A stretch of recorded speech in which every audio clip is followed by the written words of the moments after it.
In the infamous words of Britney Spears' t-shirt, dump him.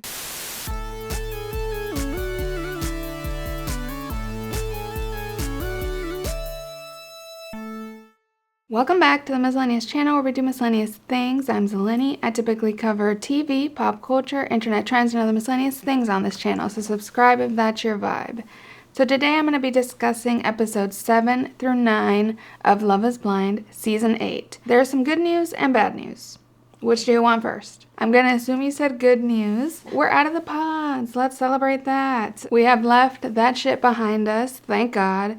And we have moved on to the getaways and the real world in these episodes. The bad news is the season is still kind of boring and bland, especially since we left our most dramatic love triangle web back in the pods, and we're not going to see those people again until the next set of episodes. And it's kind of counterintuitive because I was complaining about too much pods, and now I'm sad we haven't seen Pod Squad yet, but they were the most dramatic people, and I was interested to see how they progressed. I at least thought we might get an update on Mason and Meg, because in the teaser they seem to walk in together. Maybe they have a thing going on. So I was wondering if we would have one of those outside the pods meetup thing like Zach and Bliss and other couples have done now, but we have yet to see that. I guess if they are dating, it is not a big part of the show itself. But another piece of good news is that there are some hero couples these episodes taking form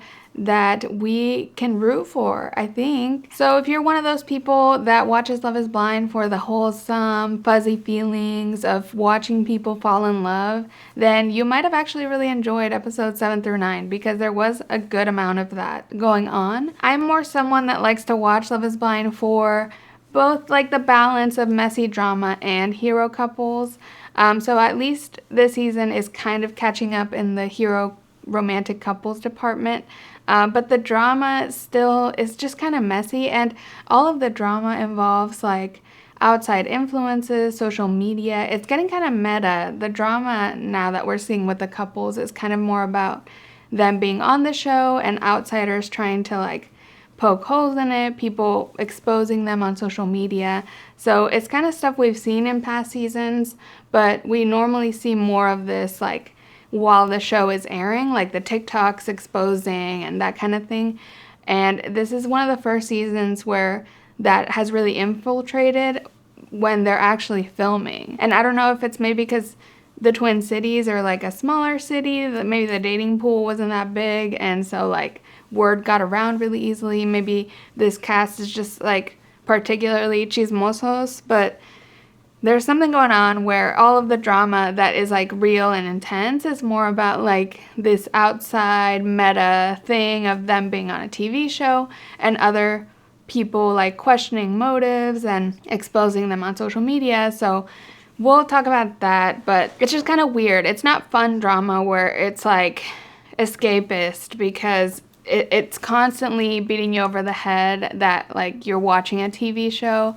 And in reality TV, that's always a very fine line of how much awareness of the camera and the production do you want your audience to have. And right now, reality TV audiences have really evolved and kind of are aware of a lot of production stuff, and it has become part of the obsession with reality TV is the fans are obsessed with behind the scenes and the tea and all this stuff, but it's a balance, and I feel this season is kind of tipping a lot into messy drama that's kind of vague and it's off screen, and we as the audience have to piece it together more than when it's just people fighting on the show, when cast members have beef with each other. That's kind of more fun drama to me than whatever this weird thing is. So let me jump into it. And first, my disclaimer, of course, we are talking about real people, but I will be judging and making assumptions about edited personas of these people on a reality TV show. I don't know them in real life. It's really just based on what we've seen and heard on the show. I'll also be judging them a bit on the social media tea, but it's not that serious. It's just a TV show. Yes, I'm gonna have opinions, and yes, you will agree and you will disagree, and it's okay. I'm literally just a person and a fellow television watcher just like you. So we're gonna have different opinions. So starting with our first couple, Joey and Monica. And in my review of the first 6 episodes, my commentary on them was basically nothing. Like, it was like a minute long. There was not much to say because they were the first to get engaged and then they went away and I never saw them again. So there is a lot more to them in these episodes, and I was glad to explore their relationship a bit more. At the getaways, Joey opens up about his OCD, and it's pretty good or cool OCD representation for a television show because there's a lot of misconceptions around OCD that it just means you like being clean or tidy. But when I have met people in real life with OCD, it's a lot more about this like obsessive thinking, the counting, rituals, that kind of thing that can really control your life in certain ways. So it was cool to see Joey representing that and kind of like educating both Monica and the audience at large about OCD and his journey with that. And he decided to not pursue medication and try to overcome it without, which there's no shame in either way. But yeah, the teaser made it seem like Monica would have a lot more of an issue with this, and maybe it was going to be a thing where she was like really annoyed by his OCD somehow, but she was pretty supportive in her reaction. She didn't seem that informed, but she was learning, and I don't know, it wasn't like that big a thing. I do think the main conflict kind of this couple is facing is a bit of incompatibility with how neat and tidy he is versus how more loosey-goosey, free form she is. Or at least I feel like the edit is kind of like showing us this narrative with them. That's kind of like their main difference as a couple. I do feel like it is an incompatibility that they can overcome. Like, it's one of these things where like a couple has some differences, but they can work through them. It's just differences in like how he likes a minimalist house and she's like, I like stuff and knickknacks, and he's kind of like, oh no, not knickknacks. Or like the story she tells about her life, like finding a spider's nest in her jeans, which is insane. Like, first of all, I had never thought of like the idea of just dumping clean clothes into a pile and grabbing from there, aside from maybe like socks and underwear in like a bin. But I thought the biggest consequence of putting a clean pile of laundry on the floor is just like a lot of wrinkles. But she found a whole spider's nest in there and was putting the jeans on. Like, that's actually horrific. It sounds like she grew out of that. That was in her college days. Like, I get the vibe she's not as messy as she might have once been. And also she has this thing with her family that's like a sock bin, which I've never heard of anyone doing, and she says she hasn't either. They have like a communal bin of socks where everyone grabs the socks they need for the day. It's interesting. It's quirky. I feel the same way about Joey. He said like it's weird, but it's quirky. It's a weird family thing. In my household, this would never work because we all have very different size feet. Like, I don't know how it works with like, I guess either everyone has the same size feet and it just works, but like men's socks can be different from women's socks sometimes. Like, even me and my mom have like drastically different feet sizes. So like it just, I don't get how it works, and they all must have like similar sized feet. Or maybe it's like a cold weather thing because I don't live in a cold weather place. Like, maybe it's like a thing where you layer socks a lot, so like size isn't that big a deal. But I don't know, it was very strange, but it was funny. Like, she was very self-aware about how kooky her family was, and we saw her family and they were like jamming, playing instruments. They seemed very kooky, but it was like very endearing. I found her family very endearing, and I'm also glad she's like the only one, damn, representing the Latinas this season. And she's living with her family right now.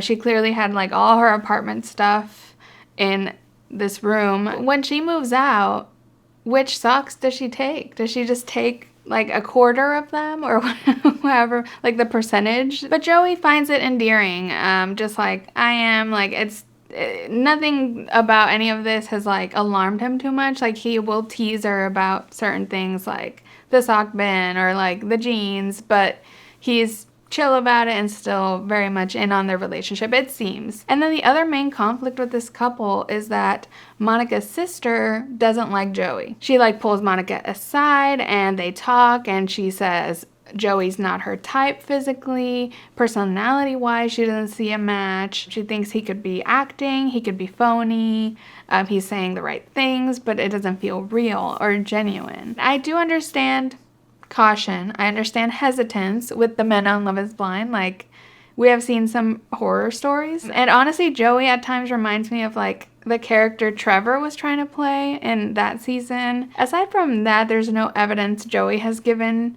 of being very phony. There's also yet to be any, like, big social media allegations about Joey. I saw one, like, Reddit post that said he's, like, downplaying how popular he was in high school and stuff. It's not, like, major the way we've seen, like, the tea on a lot of guys that go on this show. So far, Joey seems genuine. So I do think Monica's sister is overreacting, and a lot of people have pointed this out already, that it seems like she's jealous because she made this comment to Monica that was like, I can't believe you're getting married before me. You're, like, 5 years younger or 3 years younger. Like, I should be getting married first. This kind of, like, feels a little bitter on her end, a little salty. And also, there was this quick moment where Joey and Monica talked about how Monica was chatting online to her sister's boyfriend first, and then realized he would have more in common with the sister and kind of, like, set him up with the sister. But originally, her sister's boyfriend and her were the ones talking. Even though they didn't, like, date, it's still a little bit like, I wonder if the sister has any of those, like, insecurities around it. I don't know their dynamic. They might have, like, a very competitive sister dynamic. Apparently she's never approved, I don't think, of, like, her boyfriends or friends. So the bottom line is that it's more of a Monica sister's problem than a Joey problem so far. When Monica and Joey talk about the sister not liking him, Joey expresses this, that he's kind of unbothered, but in a really healthy way. This man has actually been to therapy, I think, because the way he was approaching the conflict and the questions he was asking felt very much like the way a therapist would guide you through a conflict. He was very focused on, like, what is in my control? Like, is there anything I could have done differently where she would have liked me? Is there anything he can do now to help the situation? All these questions he was asking are a very healthy way of dealing with someone not liking you, because it's all focusing on what he can do to help, but also not letting it get to him that she doesn't like him, because he realizes he can't control the sister's feelings. And I imagine having, like, a background with OCD and stuff, he's been to therapy. He even suggests, like, maybe she's jealous of you and getting married and stuff. So I think Monica obviously is going to have more complicated feelings towards this, but she also is going to hopefully have conversations with the sister. And from what we've seen on Love is Blind, like, the family members that are kind of harsh and take a while to warm up, like, eventually they come around once the wedding rolls around, especially once there's, like, yeses at the altar. I feel like the families that are disapproving usually are like, okay, whatever, it worked out. So I'm liking Joey and Monica as a couple. I'm rooting for them. I think they could make it work. I like that they have some conflicts, so they don't feel so, like, this perfect couple. Like, I always feel uneasy when the couples are, like, too perfect and they have no problems. I feel like they have, you know, differences that can be overcome, and they still have stuff with the sister. We haven't seen Joey's family at all, so we don't know how they feel. It just seemed very compatible. They were both very excited, energetic, very, like in the getaways, they were just, like, excited. And we at least know they make it to the altar from all the teasers, so, like, I'm optimistic about them. Okay, next is Sara and Ben. Oh my god, this couple is giving such, like, the toxic couple from season 2 of White Lotus. Like, they're on the fast track to becoming that couple. Especially in the getaways when they would eat, I'd be like, am I watching White Lotus? Ben is just, like, that archetype of, like, that token douchey guy on every season of White Lotus. Mike White should be phoning him up right now for season 4 because he just has that vibe, and I hate Ben. I still hate Ben. We need to bring Meg back and Mason to ask him his favorite movie, because I would bet you anything it is Wolf of Wall Street. He didn't do anything explicitly bad these episodes until the very end that got kind of shady. But just something about how he's acting in these getaways, it just feels very performative to me. Like he's hamming it up for the cameras. Like it doesn't feel genuine. And it's just like a feeling. The way he speaks to Sara, it feels like he's playing the part of like doting fiance or boyfriend. He just feels very aware of the camera. Like when he's obsessed with like how he looks in the mirror, it feels like Sarah's just like his accessory in the mirror, or how he's obsessed with like his hair and the styling of it. I'm so glad I watched Vanderpump Rules and binged it a couple years ago, because like it's a master class in everything that can be wrong with a man. And now it helps me identify those qualities in other men. Like the way Ben is kind of very appearance focused reminds me of Tom Sandoval, and how he acts and hams it up in the camera for like whatever role he's playing that episode or that season. Like, why on the way to clean up a little water spilled are you doing a barrel roll as if you're like Link and Zelda trying to bust open some clay pots? Like, why are you rolling? Like, it just doesn't match his personality. It feels like overdoing it. Just that moment, just... And it's because it's him. Like, if Joey or Monica did a roll on the bed, I would be like, okay, I guess, yeah, that makes sense with their quirkiness. But, like, I don't know, something about Ben, I'm just not buying it. And probably Ben's best moment was when we met his friends. And I'm not convinced that these friends are not just like paid actors, because they work a little too perfect. We meet his friend who is that way. Leah, she mentions that she has a girlfriend and is gay. The friend group is like surprisingly diverse. I mean, at least more diverse than the season of season 8. Yes, I'm putting on my conspiracy tinfoil hat, but it just felt weird. Like, they didn't feel real. They seemed so perfect. They also like backed up how he prefers faith over being called religious, how when they were partying and drunk, he was the designated driver. Like, all these things that make him look just so good. I don't know. It just felt very out of place. Maybe it's just that humans are multifaceted. I'm not buying it. Not that they are actually paid actors, but something's up. Like, and if it's real, like, good for him. They seemed really cool. Lana seemed really cool, and Leah seemed really cool. I would want to have those friends. I was shocked. Maybe it's just like a good side of him. But I think Sara was impressed. His friends really liked her. I mean, what's not to like about Sara? I feel like I don't talk about her at all, but she's pretty chill, pretty nice. She's very impressed by Ben constantly. There are times where I'm like, I feel it, girl. Like, are you seeing it? Like, do you feel that he's kind of like overdoing it? But I don't know. I don't know if I'm reading her right. Most of the time, almost all the time, seems very impressed. But I swear, if these two get married, they will be this couple from White Lotus, and that is not a good place to be. So I hope Sara wakes up before that is the case. And so this couple ends with some TikTok drama, and they are the cliffhanger of this set of episodes. Sara finds this TikTok of a woman crying and warning people and warning her about Ben. The woman in the TikTok actually doesn't name names, but through context clues, they figure out it's Ben, and Ben confirms that it's about him. And if you want to look up these reels and TikToks, I saw them on Instagram. She is kind of like an influencer on her own, right? Like, not related to Love is Blind or Ben or anything. She does like news, pop culture type stuff. She's made a couple of reels. They're honestly, like, if you go and watch them, first of all, there are spoilers for how this couple ends in her TikTok, so, you know, beware.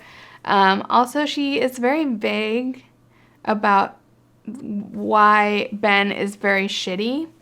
To me, it sounds like he was just a player. He was treating women as disposable, treating them poorly. I do wish she was more explicit. Maybe she's scared of like defamation or slander type things. But also, I don't know, she's not naming his name. The most explicit thing she did say is that he has been trying to become famous for a long time. That he tried to move out to LA, and he's been trying to get on reality TV. So that to me is kind of the most concrete allegation, aside from him being a tool to women, that I feel like really corresponds with my read of him and how he's like playing this part instead of feeling very genuine in his scenes with Sara. So this TikTok drama really informs my skepticism about everything and about his intentions coming on the show. And just kind of confirm my gut feelings about how performative he's being in these episodes. So on the show, like I said, Ben confirms the TikTok is about him, and he says he does not remember what he did to this girl, that they matched on Tinder, they went on one date and maybe met up a couple times at bars after that, and that they kissed but never hooked up. So that's his story, that's his side of the story. And Sara's not buying it because it was 4 years ago and he's claiming he has no recollection. So either he's telling the truth and he just treated so many women like crap and doesn't even remember who is who, or he knows his side of the story would make him look really bad, and so he's basically deciding not to have a side of his story. He didn't even want to fabricate one. He just says, I don't remember. And Sara's just like calling bullshit because she's like, I remember my relationships 4 years ago. It's not that long ago. And I'm glad that Sara is saying she does not want to dismiss this woman's feelings. She's crying, so she's clearly emotional. It seems pretty serious, and it doesn't seem like Sara is ignoring it or turning a blind eye completely. So I feel like this couple's downfall is incoming pretty soon. This drama is big enough, and his answers are not very reassuring. They're not very helpful.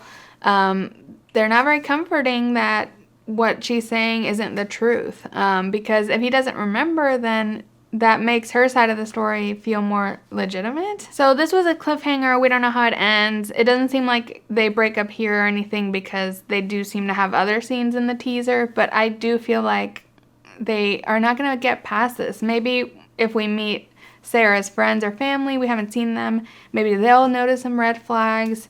I don't know, but Sara doesn't seem to be willing to ignore the red flags completely. So I'm hoping Sara calls it soon in the next episodes. In the infamous words of Britney Spears' t-shirt, dump him. So next is Dave and Lauren. Ugh. There are toxic couple of the season so far. Unfortunately for Lauren, because she really hasn't done anything wrong. It's all on Dave's side. Surprise, surprise. The guy with all the red flags on the pods is an asshole in the real world. Who would have thought? Not me. I'm sure Daniel and Taylor love that reference. So their issues are kind of confusing because they also involve off-camera drama related to them being on the TV show that we as the audience have to kind of like piece together through different scenes. So in Honduras, when they're on the getaway, they find out that 2 of Lauren's ex-flings, let's call them flings, are kind of acquaintances of Dave.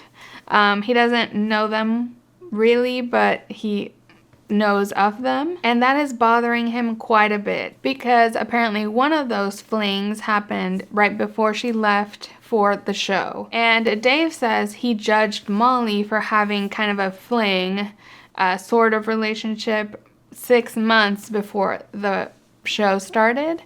And he would have liked to know that information from Lauren because he would have judged her too, I guess, or informed his decision between her and Molly. But Lauren's side of the story is that this was not a relationship, not a sort of relationship. It was a very casual thing that was very insignificant to her, that she would never call this person a boyfriend.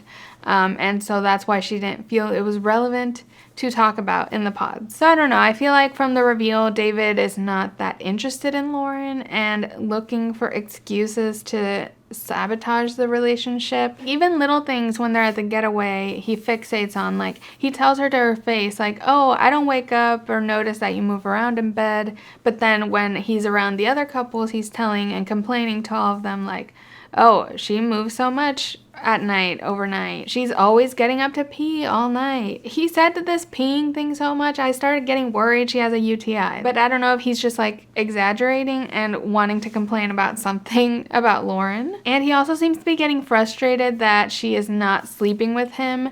But also, as the episodes go on, he is like trusting her less and less. And I feel like that's making her distance herself and want to have sex with him even less and less and less. If he had been really warm to her, maybe they would have had sex by now. And so back in the real world, this conflict about the situationship before the show becomes their whole drama, because apparently Dave has friends who are friends with this guy, like he has mutual friends with this guy, and that guy is spreading all these rumors about Lauren and what their relationship was. He's saying they hooked up the day before the show started. He's saying that she never stopped the situationship, that they were maybe more serious than she's letting on. Also, apparently he's still trying to contact her now. And this big rumor becomes that like, oh, Lauren had a boyfriend coming into the show. The way a few past contestants have been exposed to have, where it's like, you're just going on the show for clout and for fame, and you secretly have a stable, committed relationship back home. Also, oh no, Dave's sister has heard about this and is totally judging Lauren. Already hates her guts, basically. I swear, Dave's sister has had more screen time than, like, Madison this season. Or at least more screen time than Bear Leon. And we haven't even seen his sister yet. Like, we've talked about her so much, I'm like, let's just see this bitch. Bring her out. She is such a main character in Dave's mind. And so Lauren's side, like I said, she is denying all of these rumors, saying it was super casual. The one thing she owns up to is that she probably should have like called it off. But she just kept this guy around as a friends with benefits situation. But he's like never met her friends. They never sleep over at their places. It was just not a relationship at all from her perspective. Like, she feels it's equivalent to Dave flirting with women at the bar before he left for the show, because he was single. And Lauren was single before the show. That's the crazy thing, and that's why Lauren is so confused why this is a big deal. Like, what's wrong with her having a friends with benefits? You gotta wonder if Dave has some jealousy that, like, you know, she was sleeping with this other guy, but she doesn't even want to sleep with him. But when he's treating her the way he's treating her, why would she want to sleep with him? So it's just kind of like this horrible cycle that just ends in her crying and Dave trying to figure it out. Lauren's friends defend her from some of the rumors. They say Lauren was with them the weekend before the show started, so she wasn't with the guy. They also back her up on it not being a relationship, that if it was a relationship, they would have met the guy and hung out with him, but they've never even met up with him. Also, they say that this guy is a clout chaser and that he messaged one of them saying, let's blow up this wedding. So it sounds like this guy has ill intentions of like stirring the pot and trying to get on TV. And yet Dave is still like, I just need to figure stuff out. I think all of us were making this face at him because Lauren is just like, in every scene we see her, she is sobbing. And Dave just emotionless, staring at her like, I'll try. I just need to figure stuff out. Not comforting her, not reassuring her of anything. So he clearly trusts his friends more than Lauren. And to a degree, I understand that he hasn't known Lauren for long, and he's known his friends and his sister for a long time. But they're getting their information from like a guy with questionable intentions, and also like a guy he doesn't know. I don't care what Dave wants to decide, if he wants to trust his friends more than Lauren, if he wants to trust Lauren. I'm really just mad that he's just not making that decision. Like, you gotta just pick one. It's okay if you trust your friends more, like, go for it. Leave her then. Like, he's just like in this in-between where he's just telling her like, well, my friends and sister are saying all this shit about you. And she's just like, well, it's not true. And we're just at this impasse the whole time. Her crying, him saying this, him saying, I just need to figure stuff out. It's like, you're on a fast track program here. Like, you don't have time to sit around figuring it out until wedding day. It's one or the other. Do you trust her or do you not? Lauren is trying to offer solutions. She's saying, I want to talk to your friends. I want to talk to your sister. I want to give them my side. I want to meet them so that they can judge my character fully.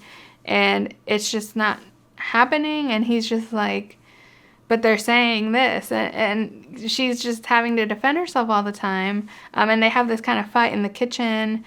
They're gonna have the friends over, but then they fight so much it's not a good idea anymore. And it's just hard. Like, it's Lauren against all of these people, and yet not being able to talk to any of them. And in the end, she doesn't understand why it's a big deal. She was single and now she's not. Also, I don't think it's that crazy to have a friends with benefits situation going into the show, because there's like a small percentage of chance that if you're going on the show, you find a husband. Like, she could have got on the show and gotten no screen time, gotten no relationship, and just come back to her life and just gone back to her friends with benefits situation. So even her not like closing that door completely, as long as she's not trying to go back to it while committed, there's no crime there.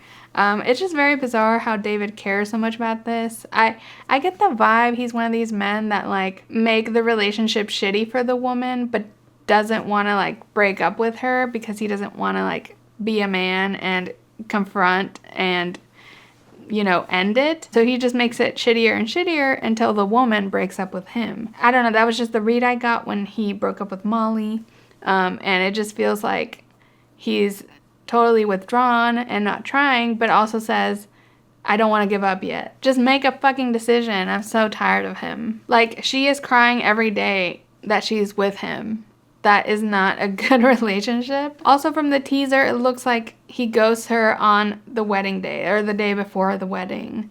So in the past, this is a really bad sign for any yeses at the altar. I mean, it happened on UK and the girl said no. So hopefully that means Lauren has like an empowering I choose me moment, if anything. Okay, so next is Devin and Virginia. And this couple is kind of rising up to more of a hero couple this season. At least a couple to root for sure. She's still very hard for me to read, but based on everything she says, it feels like she's very in this relationship. They still have some awkwardness sometimes where they feel a little stiff together. There was one part where they played Into You, which one of my favorite songs of all time by Ariana Grande.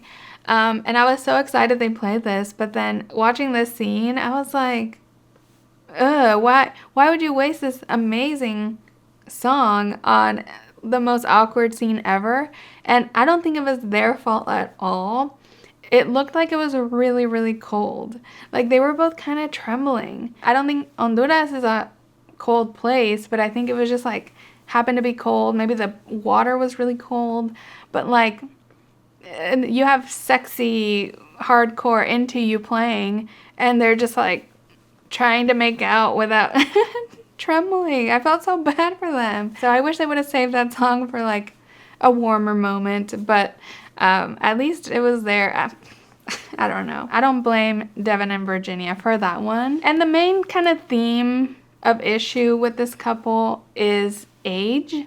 It emerged in the pods and it's still kind of a thing. Like, he seems pretty concerned with not seeming immature to her because he's 4 years younger than her. Like when he's showing his tattoos, he makes sure she knows he doesn't watch cartoons anymore, which made him sound more like a little boy to me than anything. It's like, oh no, I swear, I don't watch cartoons anymore. They're for babies. I just feel like there's a bit of insecurity of like coming off immature with her being a little bit older. Or like when he's talking about his sneakers, he seems to downplay, you know, the financial impact they have on his life. Like, he admits, you know, this pair is $700, but then he's like, you know, I buy maybe a pair once every 2 months or maybe twice a month. And it's like, which one is it though? Because they're pretty different. Also, we saw a lot of sneakers in there. So I don't know. I think he's like trying to downplay things that might make him look immature. But I don't really blame him because Virginia seems like the type of woman who would judge a man for being immature based on things like playing video games or watching cartoons, which to me are more arbitrary and don't relate to maturity in life, but to her I feel like it would. So yeah, this is kind of just an underlying thing with them. It's nothing that seems to be that huge or a deal breaker. And then also the main conflict or disagreement this couple faces is around finances. She is very smart with finances, really has her shit together. I mean, she has a PhD and she wants a prenup, which, yeah, protect that PhD, girl, and the successful career you have built. He is pretty caught off guard by this and kind of does not seem to like the idea at first, but he is willing to work through it. He's not rejecting it completely. And then when they meet his family, they are very judgmental about the prenup thing, at least his sister is. And I hate it when people are judgmental about prenups. Like, I don't like having, car insurance, home insurance, life insurance. It's not fun to pay for those things, but also it's insurance in case something bad happens. Like, just because I have and pay for life insurance doesn't mean I want to die. I was really happy Virginia was sticking to her guns about the prenup, and I totally agree with her that it's just like a common sense thing and that everyone should do it. I mean, people are required to have insurance for a lot less big things in life, so I think it makes a lot of sense. So all in all, this couple is fairly solid. I think they could really work. She answered all of his family's questions with a lot of grace. She's willing to help him pay debts and, view finances as a family. Like, he pretty much won the lottery with how smart and beautiful this woman is. So we'll see if he recognizes that and if they continue on this path, because I could see them saying yes at the altar, totally. They can be a little boring because, especially like in the getaway, like they kind of talk in circles a lot. They're one of these couples. I mean, all of the couples, honestly, were just like, I'm so comfortable with you. This is crazy that we did this. Oh my God, I love you. It's just like the same conversations over and over with all of these couples. But for Devin and Virginia, they at least had some real world conversations, like finance stuff, and seemed to be on the fast track to marriage. Okay, and finally, Daniel and Taylor. So Daniel and Taylor have emerged as like the frontrunner hero couple of the season. As I suspected, the Instagram confrontation drama thing was a whole lot of nothing. After the cliffhanger, production gave her phone to actually check, and she has a followers app that tracks all the activity on her Instagram, so she was able to check if he ever followed or unfollowed her. I did not realize like non-influencers had follower tracking apps. I don't have one of those things. I've never had one of those things, and I was kind of like, when she said she had that, I was like, damn, okay. At least you can get the evidence. But yeah, she did not find evidence. And the main thing that came out of this is kind of like seeing how Daniel handled this conflict. He was very patient, very understanding, very willing to play along.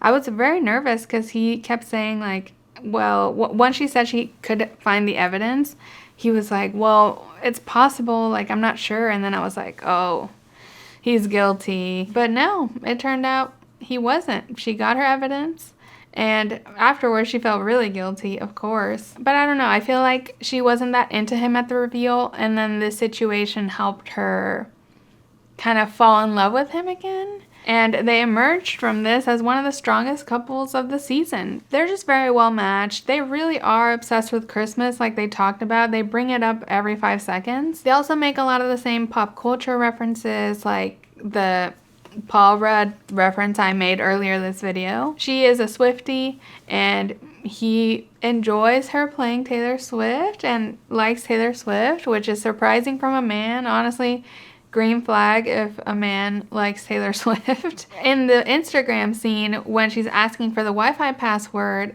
and she doesn't get a response, they both say Bueller and make that reference. And they name the whole episode 7 after this. The name of the episode is Bueller, ? And I feel like when they name an episode after you as a couple, that's a really good sign that this is going to be a hero couple of the season, that they're going to make it, that they're going to say yes. It's kind of like when they got the copyrighted song for Zach and Bliss because it was such a part of their journey at the very end. I mean, I think they call the final episode like I Hope You Dance. So it's like it's a thing. But this couple really doesn't have conflicts. I mean, they had the Instagram thing and that was like a bump in the road. But after that, I mean, she just kind of feels guilty about it. But he's very chill, very understanding. They meet his family. It goes super well. We meet his siblings, his sister who is blind, and they talk about, the concept of Love is Blind and her reality and why that concept means something to his family especially. And her family is struggling to come around to the idea more.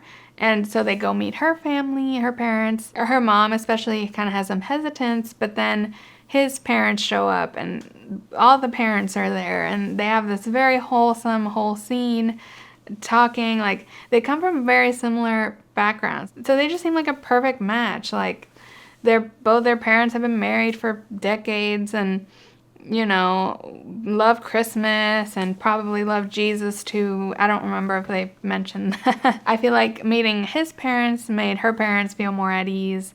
And they came around to Daniel and to the idea. It was honestly very wholesome, very cute to see everyone so in love. And Daniel actually was getting emotional a lot during the scenes in the real world with his family and stuff. And it's interesting to compare his emotion to like Lauren's emotion because, Daniel's crying half the time too, but it's a totally different kind of emotion. He's just like happy crying with like filled with gratitude and love for Taylor, while Lauren is crying out of having a dick fiance. Daniel seems like green flags all around, honestly, and nothing big on social media, no big allegations that I've seen. So we might be in the clear with this one, guys. Daniel and Taylor. They might be our ones. It's all a very wholesome affair and feels very much like a hero couple edit. They're my top of like